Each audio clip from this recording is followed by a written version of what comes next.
पाकिस्तान में ईरान और अमेरिका का डेलीगेशन आमने सामने था, ये सबको पता है। वार्ता विफल हो गई, ये सबको पता है। लेकिन अब एक सनसनीखेज खबर निकलकर सामने आई है।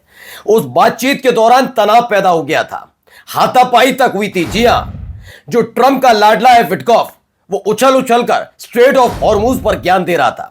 थोड़ी देर समझाने के बाद पारा चढ़ गया था अब्बास अरागाची का, जी हां, ईरान के विदेश मंत्री का। वो अपनी सीट से उठे और उन्होंने विटकॉफ को थप्पड़ जड़ दिया।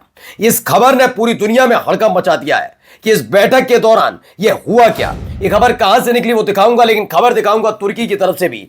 तुर्की ने भी अब मोर्चा खोल दिया है इजराइल के खिलाफ। एक बड़ा हमला करने जा रहा है क्या तुर्की? और कनाडा ने बड़ा झटका अमेरिका को दे दिया है। हर तरह के संबंध, खास तौर पर ऐसे संबंध जिसकी वजह से कनाडा को अमेरिका धमकाता रहा, उसे लेकर नाराजगी व्यक्त की है और कहा है कि अब हमारी जरूरत है कि हम अमेरिका से के ऊपर पूरी डिपेंडेंसी खत्म कर दें। और तो और कहा जाता है ना, अमेरिका बहुत टेक्निकल है, इजराइल के पास क्या क्या टेक्निक्स है। आज दिखा रहा हूं, 40 दिन अभी अभी बीत के ही चुके हैं युद्ध के, और ईरान के अंदर जितना नुकसान हुआ था उसे ठीक कर लिया गया है। खबर सिर्फ किसी रेलवे ब्रिज की नहीं है, कई अलग अलग जगह की भी है। एक एक खबर दिखाता हूं। नमस्कार, मैं हूं प्राज्वल गौतम और आप देख रहे हैं the live TV. The live TV, सच सबसे आगे। देखिए, पहले बड़ी खबर निकल कर आई। दावा क्या है? तुर्की के पत्रकार का दावा, चर्चा के दौरान हॉर्मुज पर अरागाची और विटकॉफ में हुई हाथापाई।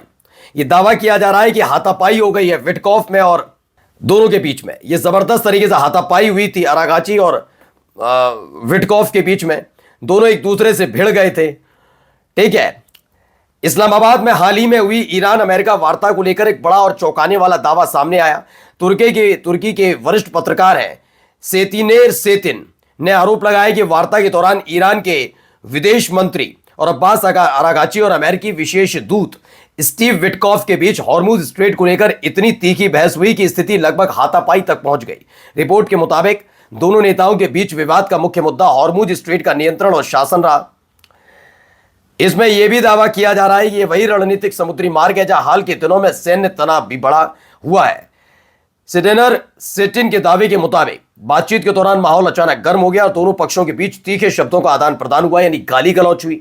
कथित तौर पर ईरानी पक्ष ने सख्त लहजे में कहा कि ईरानियों को कभी धमकी ना दी जाए जिससे तनाव और बढ़ गया, ऐसा दावा किया है। फिलहाल इस दावे ने पूरी दुनिया में हड़कंप इसलिए मचाया क्योंकि वार्ता के दौरान क्या कुछ हुआ, चेहरे पर थोड़ा रंगत तो उड़ी हुई थी खुद भी जेडी वेंस की। तो क्या ये वाकई ऐसा कुछ हालात वहां तक पहुंचे? क्योंकि वार्ता एक होती है कि पहले भी डील होती रही है, उसके 1 2 3 4 कई स्टेप्स होते हैं बातचीत के। डील एक बार में तो हो नहीं रही थी। अमेरिका के साथ जो अभी जनवरी फरवरी में चल रहा था तब भी 1 2 दौर की बात हुई थी, लेकिन ये बात जैसे ही बैठे तुरंत खत्म, नहीं करेंगे बात, अगली बातचीत का कोई दौर नहीं। तो क्या वाकई कूट दिया गया है विटकॉफ? जी हां, अगली खबर देखिए। तुर्की की तरफ से बयान आया, शांति वार्ता ना होती तो हम इजराइल को उसकी औकात दिखा देते। तुर्की के साथ पहले भी 36 का आंकड़ा इजराइल का चल रहा है। उन्होंने कहा शांति वार्ता ना होती तो हम इजराइल को उसकी औकात दिखा देते। तुर्की का यह बयान अपने आप में बहुत गंभीर हो जाता है ऐसे वक्त में जब लगातार इजराइल के साथ उनकी तूतू मैमे चल रही है। इस बीच एक और खबर निकल कर आई, पहले बयान सुनिए क्या कुछ कह रहे हैं। The days of our military sending 70 cents of every dollars to the United States are over.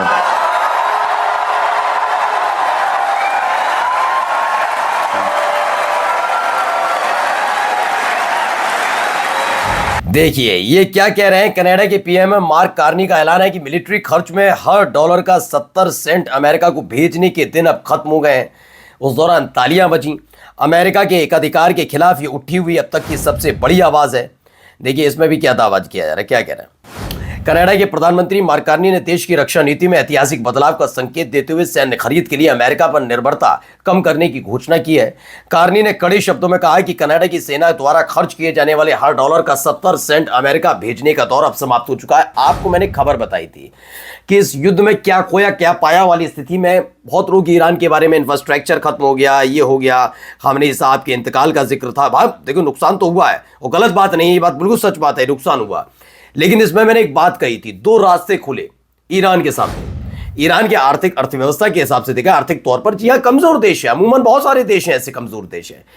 लेकिन अब इस पूरे युद्ध में दो चीजें उसकी खुल गई, तो मतलब ऐसा जिससे वो कमाई कर सकता है। एक तो स्ट्रेट ऑफ हॉर्मुज, आपको पता ही है, उसको मालूम था ये इस पर कब्जा है, लेकिन उसने कभी टोल वसूला नहीं, नई हरकत की, लेकिन अब इनकी वजह से टोल वसूलने वाली, ये तो ये खुल गया। दूसरा, जिस तरह के उन्होंने अपने सस्ते हथियारों से अमेरिका के महंगे हथियारों को चुनौती दी, जेट को चुनौती दी, अमेरिका का बाजार को लेकर झटका है। लोग डरे हुए हैं, देश डरे हुए हैं कि इतने महंगे हथियार लेकर भी अगर आप अपने देश की रक्षा नहीं कर पाएंगे तो उन हथियारों को लेने का फायदा क्या, तो ईरान से ना लिया जाए। तो अब देखिए, कनाडा ने पहला पल्ला झाड़ लिया कि वो उनसे किसी भी तरह के हथियार लेने के लिए तैयार नहीं है, ऐसा दावा किया जा रहा है। अब आइए एक और,